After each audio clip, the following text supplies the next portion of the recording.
One.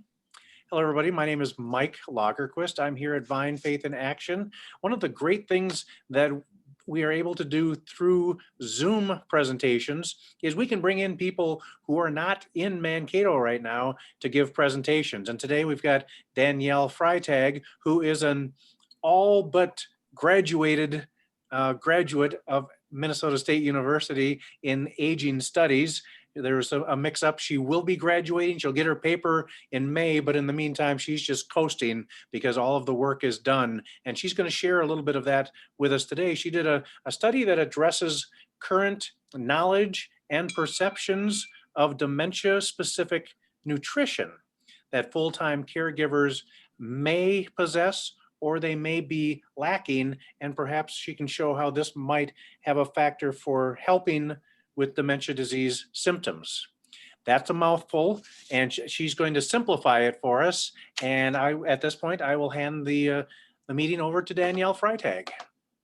Yes, thanks, Mike. That was a perfect way of describing my current student status, the almost or the all but graduated. But yeah, as Mike said, I am a soon to be graduate from Minnesota State University, Mankato. My master's will be in aging studies.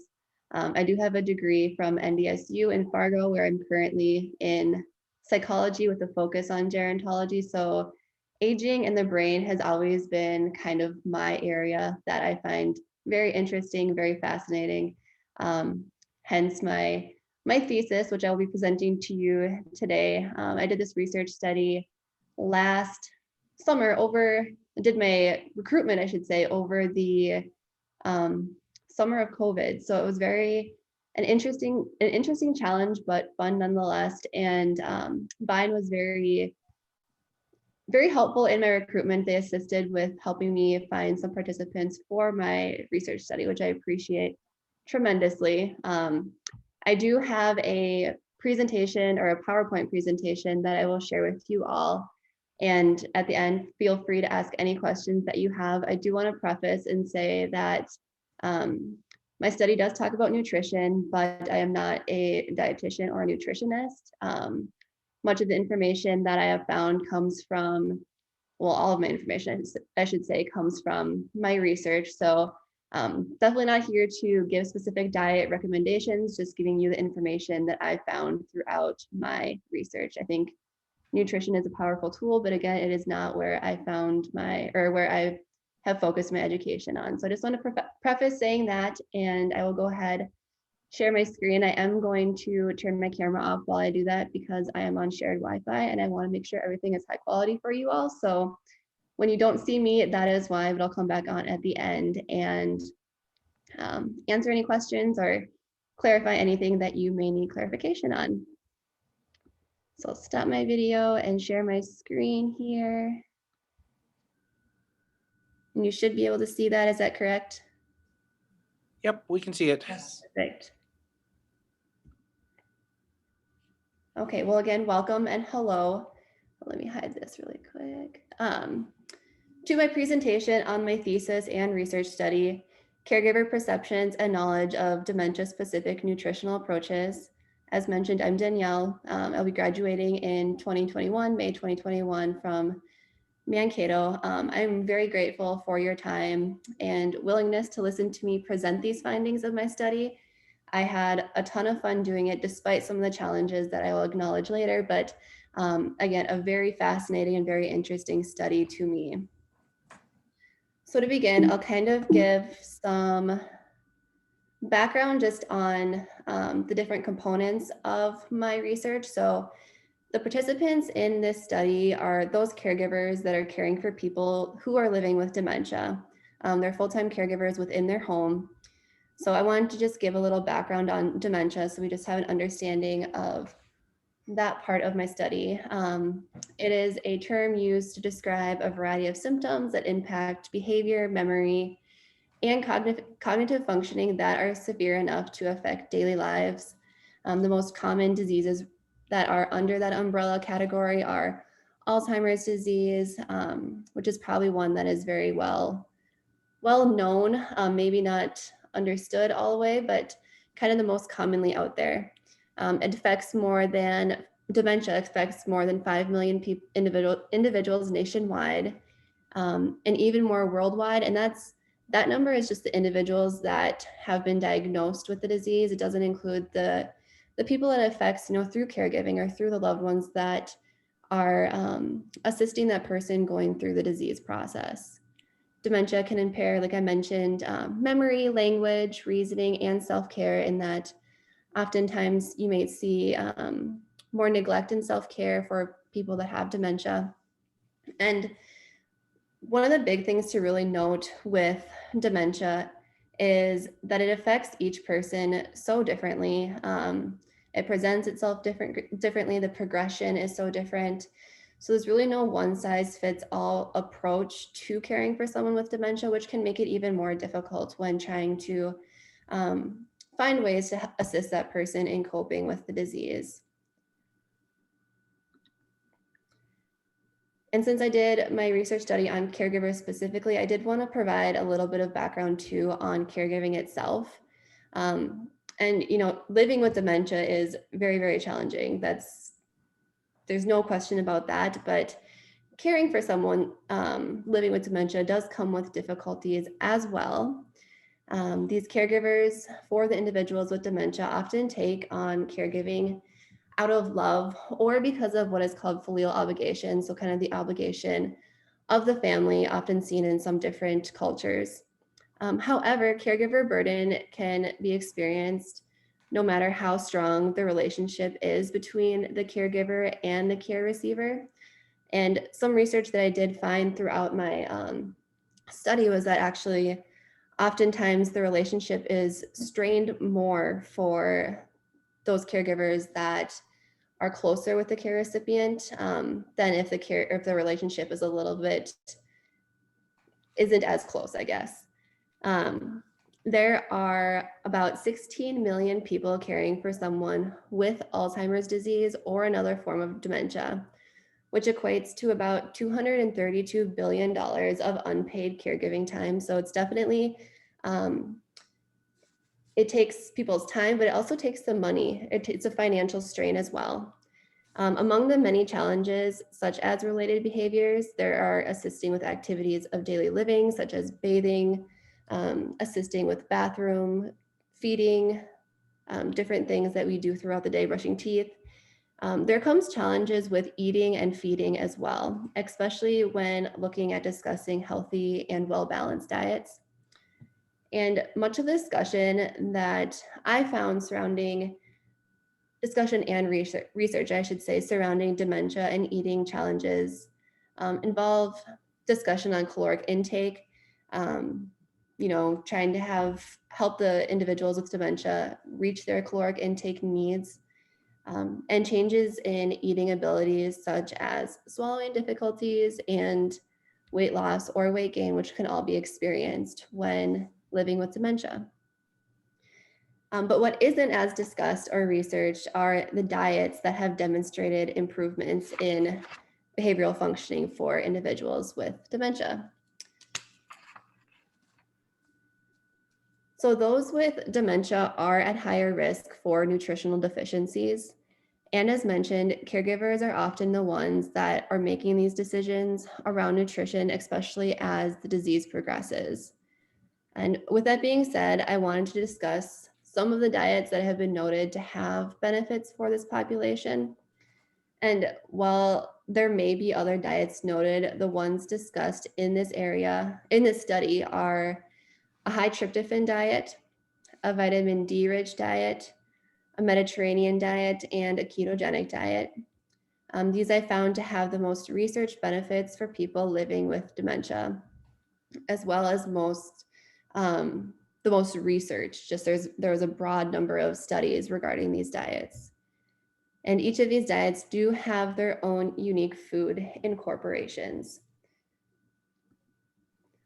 So the first diet that I will discuss is the high tryptophan diet. This diet works to help reduce social anxiety and aggressive behaviors by incorporating foods like egg whites, spirulina, cod, sesame seeds, Parmesan cheese. And That's not to say that these are the only foods to eat, but these foods incorporated into what is already being eaten could be beneficial in these areas. The next diet is the vitamin D rich diet, which has shown to have slight cognitive improvements in the beginning stages of Alzheimer's disease by implementing foods like fish liver oils, egg yolk, wild mushroom, and dairy. Here's what I found. The next diet is the Mediterranean diet, which has been shown to have cognitive improvement and assist with the slowing of cognitive decline through the incorporation of foods like vegetables, fruits, nuts, seafood, and poultry.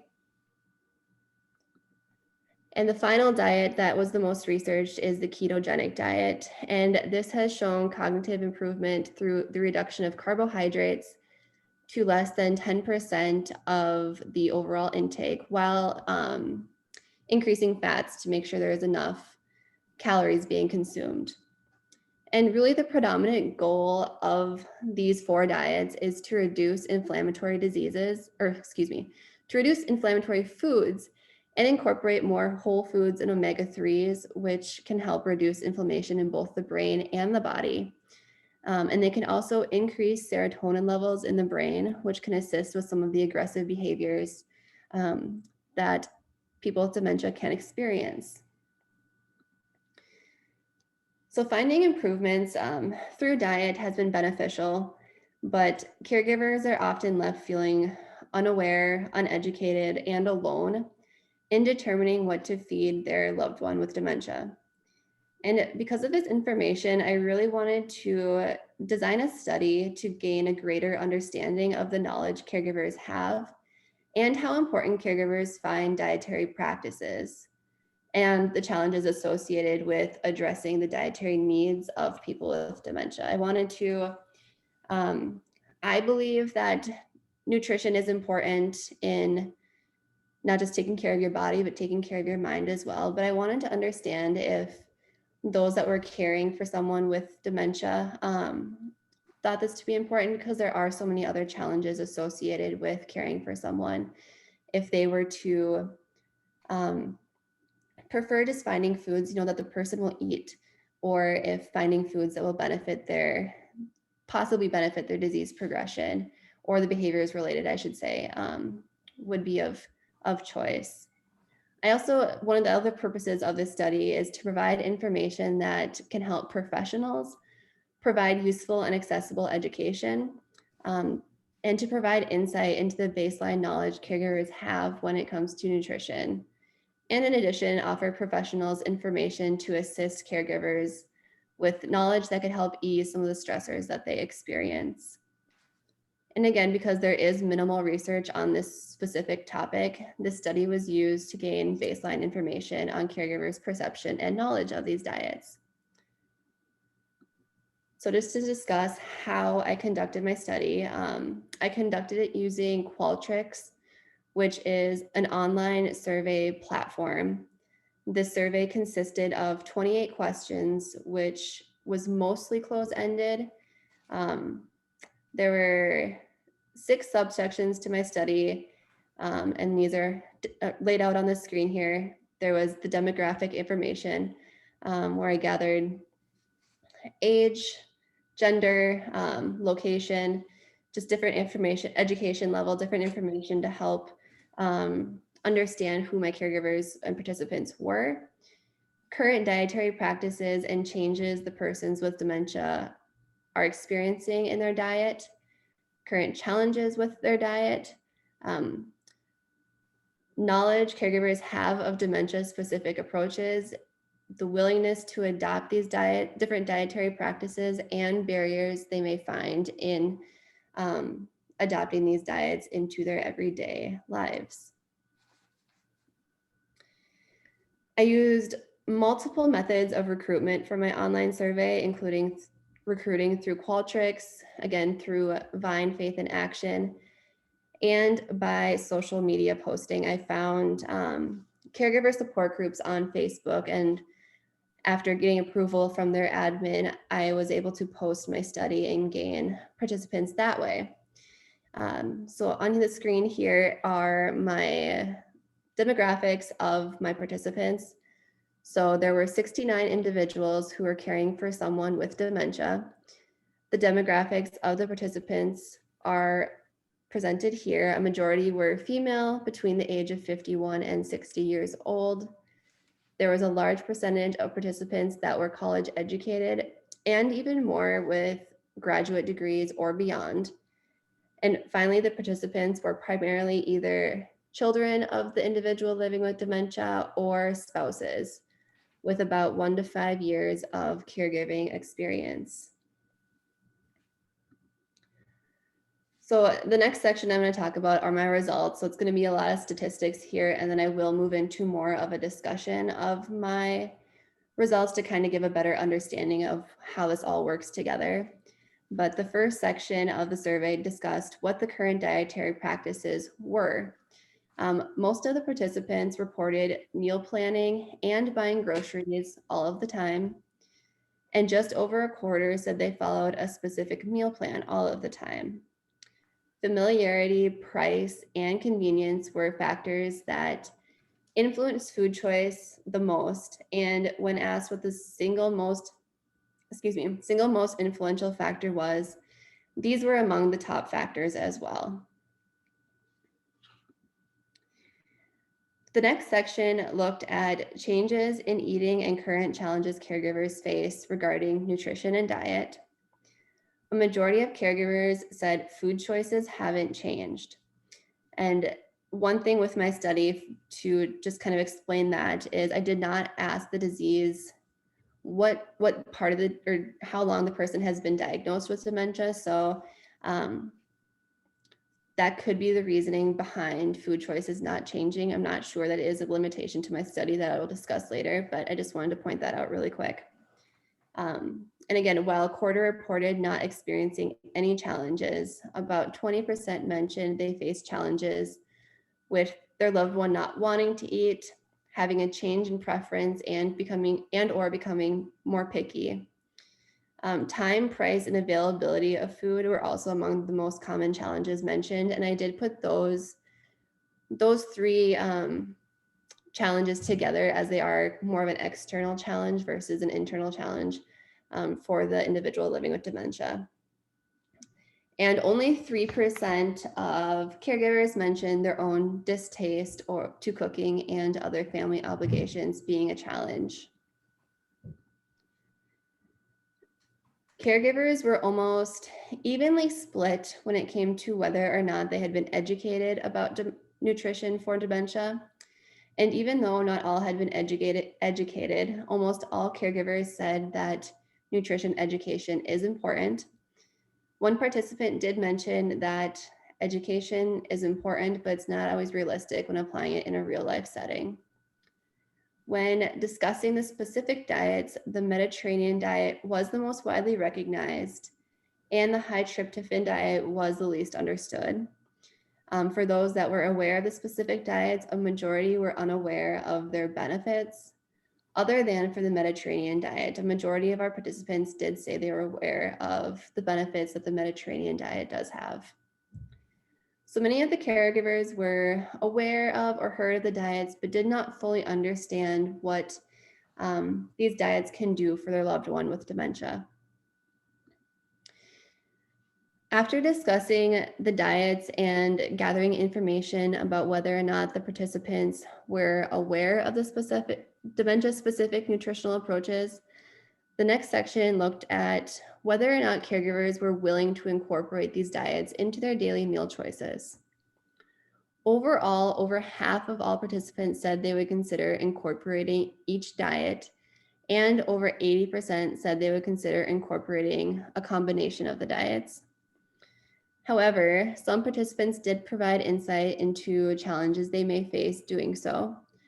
For example, when discussing the Mediterranean diet, one participant left a comment saying, "We do our best to get a nutritionally balanced diet in her. However, she is an elderly Japanese woman and is unwilling to eat Western foods in general." In addition, caregivers mentioned that stress prevented dietary change. they already incorporate parts of the diet, and again, getting the person to consume calories was the most important than other nutritional concerns. And one participant did mention that caloric intake was more important than other nutritional choices because their loved one tended to go on hunger strikes and would refuse to eat. So to look further into some of these barriers, caregivers were asked if they thought incorporating these diets would be beneficial. About a quarter of participants said that anything that helps is worth trying, and about 16% said they are worth it if it is easily incorporated into their daily routine. A smaller percentage said they would incorporate the diets if they can balance out other obligations, and 3% said that they would incorporate the diets, but again, calories is more important. So when looking at barriers to adopting these dietary approaches, the largest percentage of caregivers said that their loved one does not like to deviate from the foods they currently eat, followed by their loved one having no appetite. One participant mentioned that they are not very knowledgeable about diets and cooking, so incorporating changes would be difficult. And I thought that was an interesting quote because a lot of the foods that research has shown in these diets to be beneficial are those foods that people may not generally cook with or cook with on a daily basis. So it's very understanding that it would be a challenge if you are not familiar with diets and cooking already, trying to incorporate foods like spirulina or fish liver oils into the daily routine might be a little bit more of a challenge. And a smaller percentage, said they already have a specific diet that they are following. Whether that diet is doctor implemented or not is unknown, but it's still a specific diet that those participants and individuals with dementia are following. And finally, the caregivers were given the option to provide final comments about the study or anything that they would like to discuss at the end. Most of the participants did provide no final thoughts or simply provided a thank you. However, for those that did leave comments, a majority discussed the difficulties they experience in eating and nutrition. One participant said, "It's really difficult to meet my mother's dietary needs with her preferences." Another said, "Sometimes it's hard to just get dementia patients to eat." And one of the most telling further thoughts that I thought was really insightful was, "Taking care of my mother isn't my job, and I don't have unlimited time to devote to her care. I'm trying to live my life and we are struggling. I would love to be the perfect caregiver so that I could ensure everything was geared towards improving her disease. But I'm just doing the best I can with limited funds, resources, and time." And I thought that was a very telling quote because when I first started this study, I thought that was kind of the insight that I would gather from this study was that, people would love to incorporate these diets, but there are so many other challenges and other considerations to take when taking care of someone with dementia and considering other family obligations or other life obligations. 10% think that the topics discussed are important, and one mentioned that they wished doctors would talk more about it. And about 5% said that they would need help. As one participant said, "I could use help because it's just me and my dad, and I unfortunately wouldn't know where to start." So now that I've kind of given you the statistics of the study, I wanted to break it down even further and provide discussion on the results to kind of tie it all together and see what I found throughout my examination of the results. So as mentioned, almost all caregivers reported buying groceries and following a specific diet plan when planning meals for their loved one. This does support previous research that indicates caregivers desire knowledge about how they should care for people with dementia. Their choices were based on familiarity, price, and convenience, which could indicate that people with dementia are comfortable with their food choices. Therefore, changing may be challenging. And as mentioned in previous research, food familiarity has been noted to improve the mealtime experience, and deviation from normalcy may be difficult. So if mealtime is already difficult, choosing foods that are unfamiliar to the individual with dementia could present more challenges than benefits if we're not able to encourage the person to eat, or it's just becoming more of a challenge to incorporate these different foods. Most caregivers mention that there has been no change in eating since there has been a dementia diagnosis, and several said that the person with dementia will not eat anything else. Again, this could prevent challenges when trying to incorporate new foods mentioned in these diets. And to further this challenge, those that said their loved ones' food preferences have changed mentioned that food choices became more particular. As previous research indicated, changes in food choice could be due to inability to accept specific textures, decreased appetite, lack of smell or taste, lethargy, mood changes. If the person with dementia is still preparing their own meals and they're having difficulty doing so. And as most of our participants indicated, more particularity in food choice. About a quarter of caregivers indicated that they face no challenge regarding eating or feeding for people with dementia.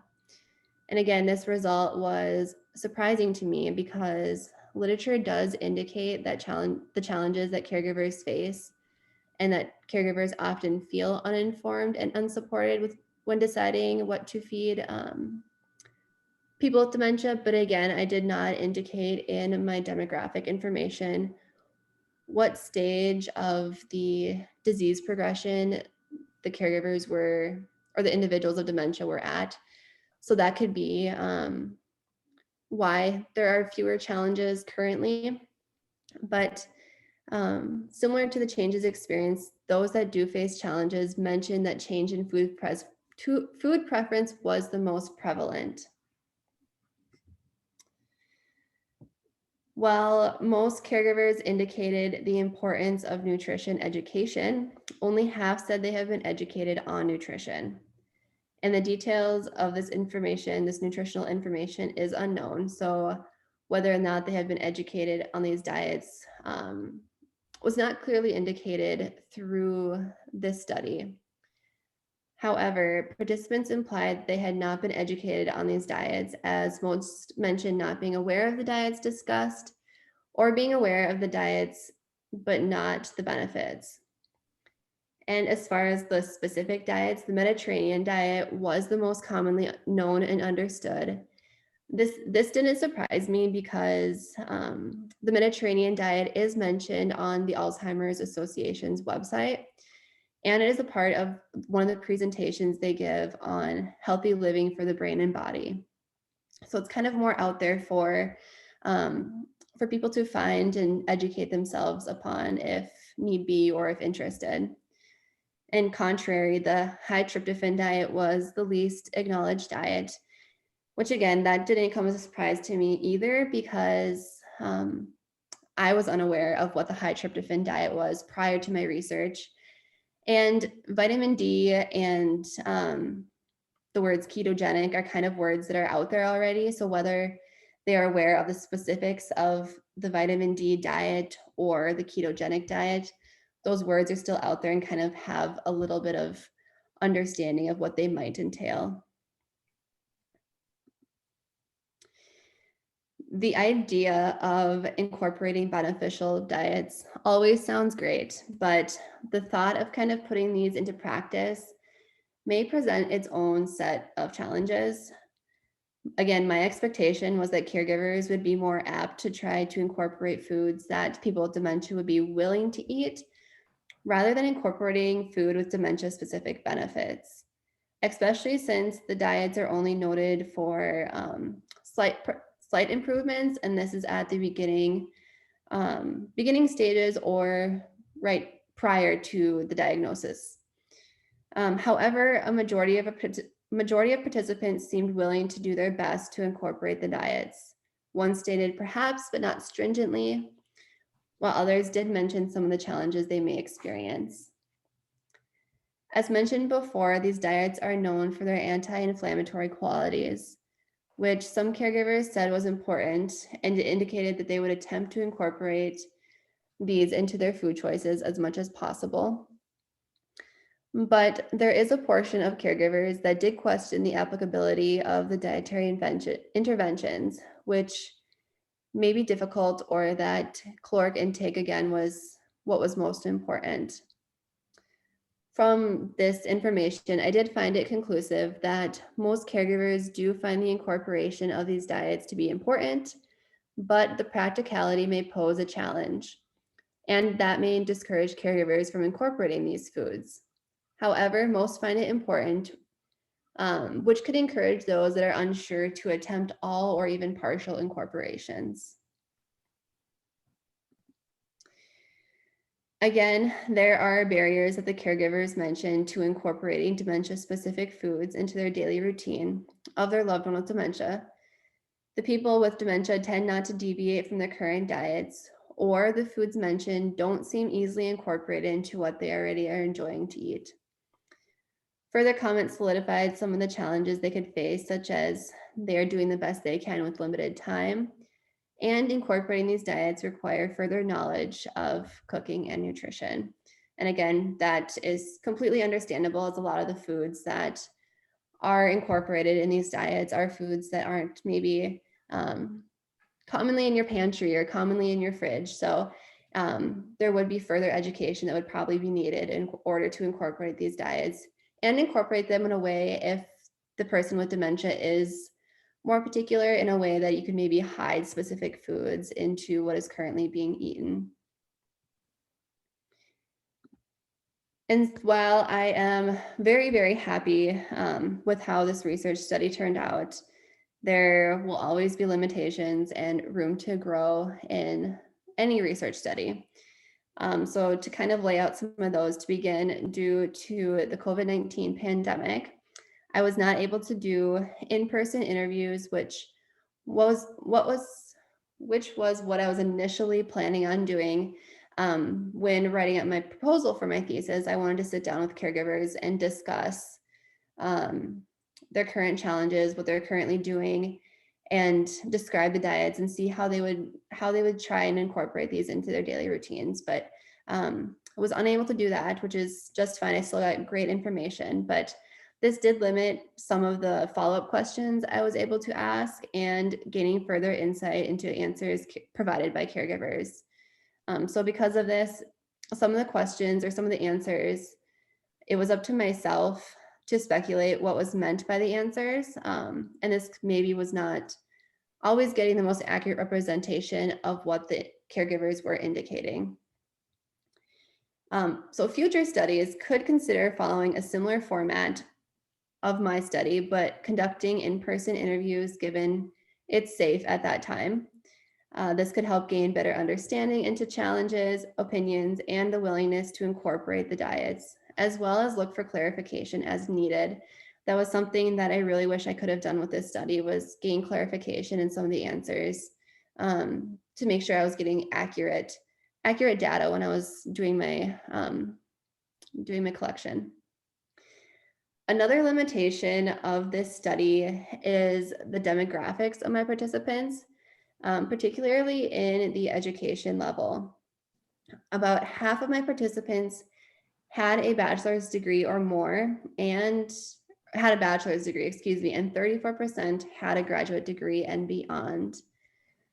And I believe this is because I did do a large percentage of my recruitment through Qualtrics, which reaches out to people that have volunteered to participate in research studies. So I'm guessing a lot of these people that are aware of Qualtrics and are willing to be in research studies are educated themselves. So that's kind of where my data pool was taken from. But because of this, I didn't get a very large representation of socioeconomics. Those with lesser education may not have the resources available to incorporate the dementia-specific approaches. due to limited access to specific foods or professionals to provide that education to them. So having a larger variety of education levels could have provided a wider scope and helped understand how participants outside of this very specific socioeconomic group may have answered the questions. An additional limitation is that there was no follow-up with the participants. Participants could have reported they would incorporate the diets or at least look into it, but there is no knowing if they did or did not post-participation. The challenges and the willingness to incorporate could change once caregivers put it into practice. And again, I mean, this would have been very interesting to know, but it wasn't necessarily the basis of my study. So I would love to know if participants actually tried to incorporate these diets, but again, it was more so to gain baseline information. But a future study could consider following up to understand actual practicality and if there's any benefits noted or the challenges that they are experiencing with incorporating these diets. And so I did lay out a few options for future studies in the previous slides, but there are additional options that future researchers could take to gain some more insight on this topic. The first being researchers could consider the implementation of these diets and their effects on dementia-related behaviors.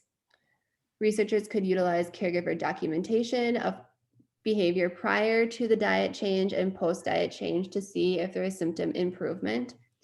And this would see the diets being applied in real-life settings. Additionally, future researchers could address caregiver knowledge in depth. Rather than providing the benefits of the specific diets, one could do a survey or interview asking about the specific knowledge caregivers have about the diets. This would alleviate self-report of the knowledge of the diets and hope to gain a better understanding of how much the caregivers do know about the dementia-specific diets. In my research study, I did, the questions that were on the diets were laid out in a high tryptophan diet has these benefits. Have you heard of the high tryptophan diet? And it was like, yes, I've heard of the high tryptophan diet. Yes, I'm aware of the high tryptophan diet, but not its benefits, or no, I have not heard of the high tryptophan diet. So I was providing the information rather than asking, do you know what the high tryptophan diet is? Can you explain these to me? So actually getting a better understanding of their knowledge could be beneficial. And finally, one could study the knowledge long-term care facility employees have about dementia-specific nutritional approaches. This could follow a very similar survey structure that was done in my study or done in using in-person interviews. It would be interesting to know how much staff working closely with people with dementia know about what has been demonstrated to have behavior improvements. And finally, if one was interested, they could compare and contrast the different departments within the facility, whether that's trying to find out if the kitchen staff has knowledge on this or the direct care or administration, whatever it may be. So finally, to conclude, this current research study represents one of the few investigations of dietary practices caregivers use with people with dementia. It has shown that many participants see the topic of dementia-specific nutrition as important. And there are very few caregivers that didn't see this topic of research as beneficial or worthwhile. And many caregivers would like further information about nutritional approaches that could help their loved one. Because most caregivers indicated not knowing about the diets mentioned, despite half receiving education from medical or nutritional professionals, one can conclude that these diets are not discussed as much as perhaps caloric intake or chewing and swallowing changes due to the disease. Disseminating this information to me is clearly important for healthcare professionals when discussing the disease with caregivers and the person with dementia, especially since medical and nutritional professionals are often the ones who caregivers do turn to for assistance and advice. So having this information ready to discuss with caregivers could be really important for professionals to know. So kind of to provide my conclusions concisely, it was found that participants in the study believe dementia-specific nutritional approaches are important, and they would consider incorporating the diets in their daily routine. However, caregiving comes with many, many challenges, and the participants acknowledge this in barriers they may experience while trying to do so. They may require more education, more knowledge, more time, more resources, but overall, dementia-specific nutrition is important, and the knowledge of the benefits should be more widely known to caregivers and those living with the disease. Nutrition is a powerful tool, and that can be used to assist with dementia-related behaviors. And it's imperative that caregivers and professionals alike understand what we can do with the food we consume. And finally, I just wanted to provide a thank you to all those that helped throughout this research study.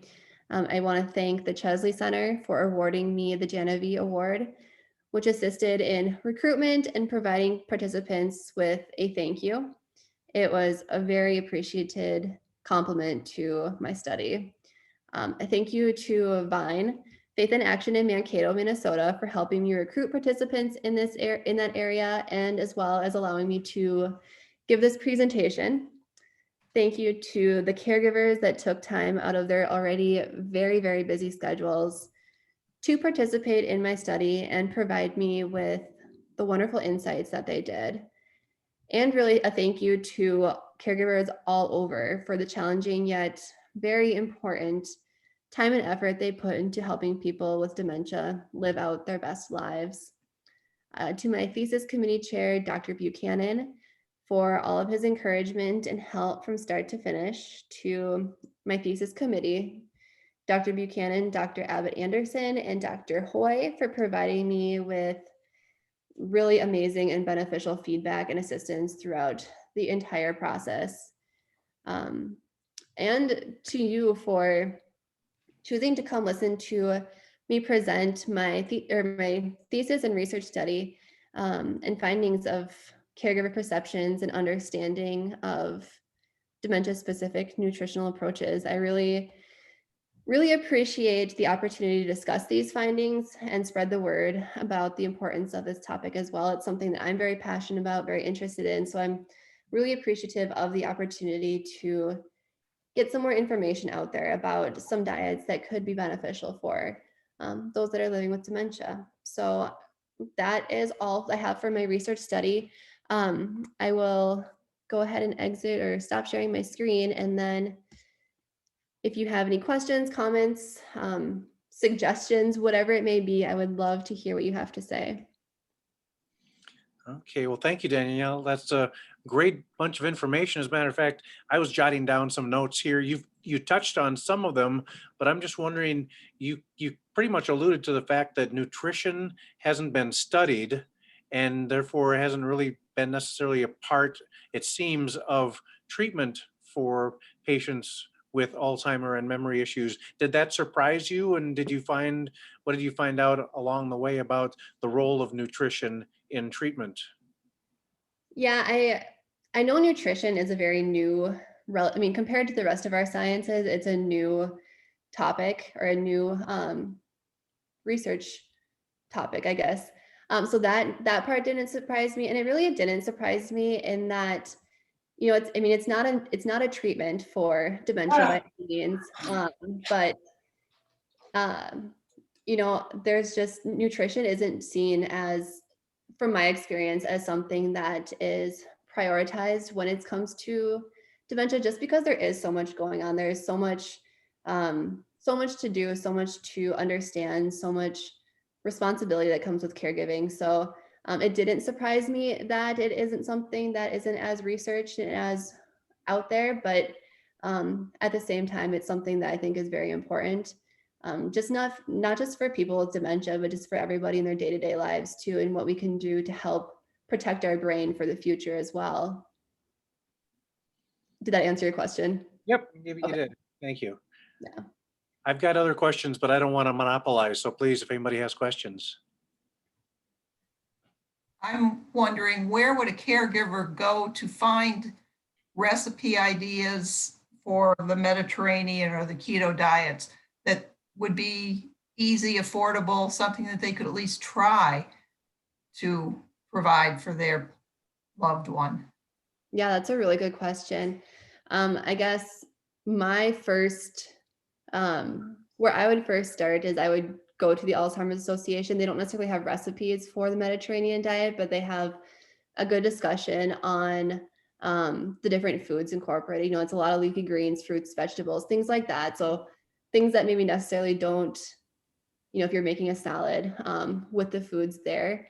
But otherwise, I mean, there's lots of cookbooks. There's lots of, I actually went to Barnes and Noble, and there are certain cookbooks that have, you know, cognitive related diets. So that could be another stop for you or whoever wants to learn about these diets. Otherwise, the internet is so full of information about this too, about the specific diets. If you just Google Mediterranean diets, I guarantee you will find plenty, as well as I think you had mentioned the ketogenic diet. There's plenty of diets on the internet that you can find as well. But definitely, I mean, there's cookbooks, there's the Alzheimer's Association is a good resource.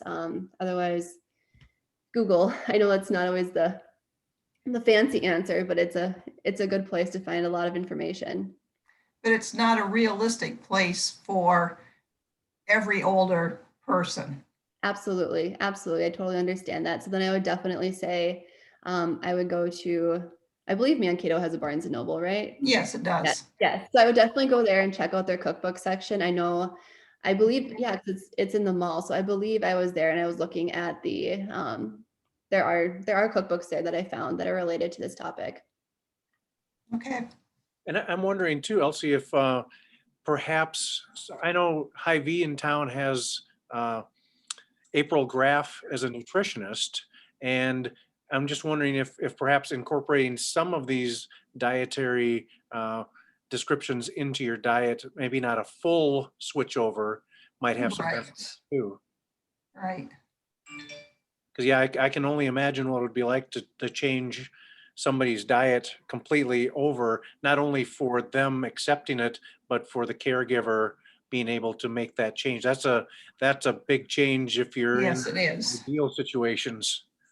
Yeah, that's a big change for someone that's not already going through some sort of cognitive impairment. So if I try to do the ketogenic diet tomorrow, I know that'd be very difficult for me. So very understandable. That'd be difficult for, you know, our people that are living with dementia as well.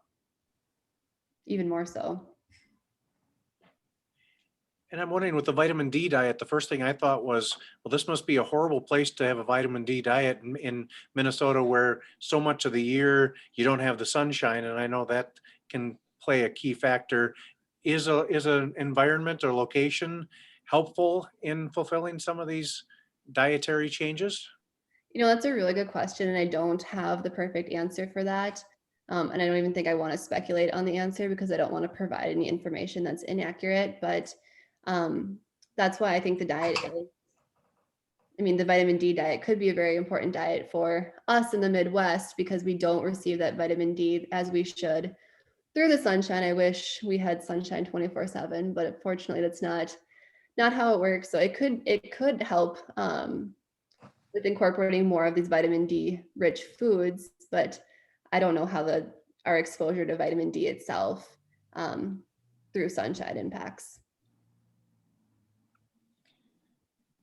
And you kind of touched on it, and I will monopolize, I guess, if Ask all the questions. in that spot. But you kind of touched on the institutional, for lack of a better word, facilities, if people are in a memory care unit or that sort of thing where their diet is provided. Did you say you haven't found necessarily that those facilities are incorporating diet into lifestyle? The through my experience, I've worked in memory care facilities and units. From my experience, no. And that's not to say that they don't want to, but it's, you know, there's budget, there's the practicality of making these different foods. It's very difficult to possibly very difficult to get budget friendly options when you're feeding 160 people, whether that's just those with memory impairment or if it's like in assisted living with everything. So from my experience, no, a lot of the foods that are being fed are inflammatory and could be, not as beneficial. But again, I used to work in a place in Mankato as well, and I discussed this with the administration, and a lot of it was, this is fabulous, but there are so many things that we don't necessarily see. Like, yeah, we want to incorporate all these foods, but the practicality of it isn't always there as well, especially when we can't grow our own food here all year round either. We can't get fresh vegetables all year round either. So, All right, thanks.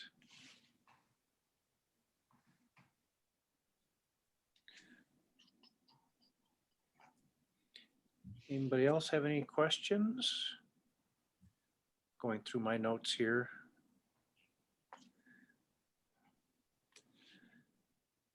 If not, thank you very much, Danielle. A lot of good information that you found and shared with us today. I'm just wondering, is this something, a lot of times if we do these presentations, I can get the PowerPoint from the presenter and share as a PDF to anybody who might want that? Would that be a possibility? yeah, that's absolutely fine. I know it's a lot of numbers and kind of those things. So, I hope that'd be helpful, but I'd absolutely be happy to provide it to you. Okay, if you could do that, I will share with everybody, and if you can utilize it, great. If not, you'll still just have it and can delete it out of your mailbox, because I will share the link for the presentation with those who were not able to make it today. And as I say, it will be on our Vine page, vinevolunteers.com. Just go to virtual Vine, where we have a listing of all of our, or most of our past educational presentations. So. Yep. I was going to say too, if there's any questions that come up in the future, whether they view it online and they ask you, feel free to send them my email. I have no problem with that and be happy to answer any questions that I can. So, Okay, are you still using the MSU one? I'll send you a different one, because since I'm not really a student anymore, I only check it so often, but I'll send you a different one, but still I'm very happy to answer any questions. All right, that sounds great. One last chance. Anybody have any questions for Danielle? We've got her on the line here. If not, I will say thank you to everybody for coming today, and for Danielle for presenting this, for taking on the subject, first of all, because it is obviously, from what you've said, not something that a lot of other folks have been looking at yet.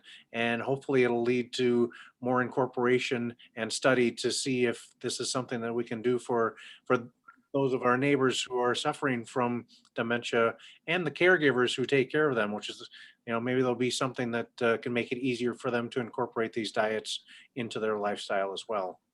Yeah, thank you again. Thank you for your assistance in recruitment, and again, the opportunity to present here, and for all those that came to listen to me. I really appreciate it. All right. Thank you very much. Thank you. Have a great day, everybody. Thank you, you too.